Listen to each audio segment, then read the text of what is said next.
ರಾಜ್ಯ ರಾಜಕೀಯದಲ್ಲಿ ಜೋರಾಯಿತು ಘರ್ ವಾಪಸಿ ಸಂಚಲನ. ಶೆಟ್ಟರ್ ಬಳಿಕ ಸೌದಿ ಕರೆತರಲು ಟಾಸ್ ಕೊಡ್ತಾ ಬಿಜೆಪಿ ಹೈಕಮಾಂಡ್. ಶೆಟ್ಟರ್ ಆಯಿತು, ನೆಕ್ಸ್ಟ್ ಯಾರು? ಸೌದಿನಾ? ಎಲ್ಲರ ಕಣ್ಣು ಸೌದಿ ಮೇಲೀಗ. ಅವರು ಕೂಡ ಕೈ ಕೊಡ್ತಾರೆ, ಕಮಲ ಹಿಡಿತಾರೆ ಅಂತ ಹೈಕಮಾಂಡ್ಗೆ ಟಾಸ್ ಕೊಟ್ಟಂಗೆ ಕಾಣಿಸ್ತಾ ಇದೆ. ಬೆಳಗಾವಿ ಜಿಲ್ಲಾ ನಾಯಕರಿಗೆ ಲಕ್ಷ್ಮಣ್ ಸೌದಿ ಕರೆತರಲು ಜವಾಬ್ದಾರಿ ವಹಿಸಲಾಗಿದೆ. ಸೌದಿ ಜೊತೆಗೆ ಮಾತುಕತೆ ನಡೆಸಿದ್ದಾರೆ ಬೆಳಗಾವಿ ಜಿಲ್ಲಾ ಬಿಜೆಪಿ ನಾಯಕರು. ಚಿಕ್ಕೋಡಿ ಸಂಸದ ಅಣ್ಣಾ ಸಾಹೇಬ್ ಜೊಲ್ಲೆ, ರಾಜ್ಯಸಭಾ ಸದಸ್ಯ ಈರಣ್ಣ ಕಡಾಡಿ, ಅದರ ಜೊತೆಗೆ ಮಹಾಂತೇಶ್ ದೊಡ್ಡಗೌಡರ್, ಅರವಿಂದ್ ಪಾಟೀಲ್ ನೇತೃತ್ವದಲ್ಲಿ ಮಾತುಕತೆಯಾಗಿದೆ. ನಿನ್ನೆ ಅಷ್ಟೇ ಲಕ್ಷ್ಮಣ್ ಸೌದಿ ನಿವಾಸದಲ್ಲೇ ಸಭೆ ನಡೆಸಿದ್ದಾರೆ ಈ ಎಲ್ಲ ಬಿಜೆಪಿ ನಾಯಕರು. ಈ ವೇಳೆ ಬಿಜೆಪಿಯಲ್ಲಿದ್ದಾಗ ನಡೆಸಿಕೊಂಡ ರೀತಿ ಬಗ್ಗೆ ಸೌದಿ ಬಹಳ ಅಸಮಾಧಾನವನ್ನ, ಬೇಸರವನ್ನು ಹೊರಹಾಕಿದ್ದಾರೆ.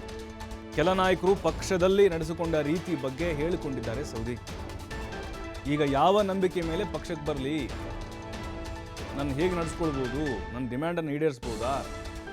ಇದೇ ಸಂದರ್ಭದಲ್ಲಿ BSY ಜೊತೆಗೆ ದೂರವಾಣಿಯಲ್ಲಿ ಮಾತನಾಡಿದ್ದಾರೆ.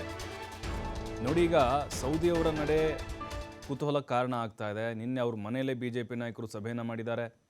ಒನ್ ಟೀಮ್ ರೆಡಿ ಆಗಿದೆ ಅವ್ರನ್ನ ಕರೆತರಲಿಕ್ಕೆ ಅಂತಲೇ ಹೈಕಮಾಂಡ್ ಒಂದು ಟಾಸ್ಕನ್ನು ಕೊಟ್ಟಿದೆ.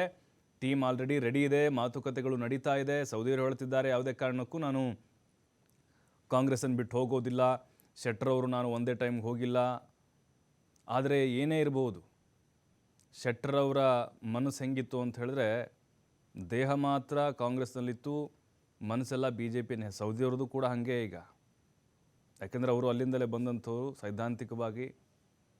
ಬಟ್ ಈಗ ಅಲ್ಲಿ ಕೆಲವೊಂದಿಷ್ಟು ಅಸಮಾಧಾನಗಳಿತ್ತು ಅವ್ರಿಗೆ. ಕುಮಟಳ್ಳಿಗೆ ಟಿಕೆಟು ಫಿಕ್ಸ್ ಮಾಡಿದ್ದು, ಅಸಮಾಧಾನಗಳು, ಆಮೇಲೆ ಅವ್ರನ್ನ ನಡೆಸ್ಕೊಂಡಿದ್ದು, ಅಲ್ಲಿ ಜಾರಕಿಹೊಳಿ ಆ್ಯಂಡ್ ಟೀಮು ಇವ್ರದ್ದೊಂದು ಟೀಮ್ ಆಗಿದ್ದು, ಇದೆಲ್ಲವೂ ಕೂಡ ಅವರ ಅಸಮಾಧಾನಕ್ಕೆ ಕಾರಣ ಆಗಿತ್ತು. ಯಾವ ನಂಬಿಕೆ ಮೇಲೆ ನಾನು ಬರಲಿ? ನಾನು ಬಂದರೆ ನನಗೆ ಮೊದಲಿದ್ದಂಥ ಸ್ಥಾನಮಾನಗಳು ಅಥವಾ ಗೌರವ ಸಿಗುತ್ತಾ ಇಲ್ವಾ? ಆ ನಂಬಿಕೆ ಇಲ್ಲ ಅವ್ರಿಗೆ.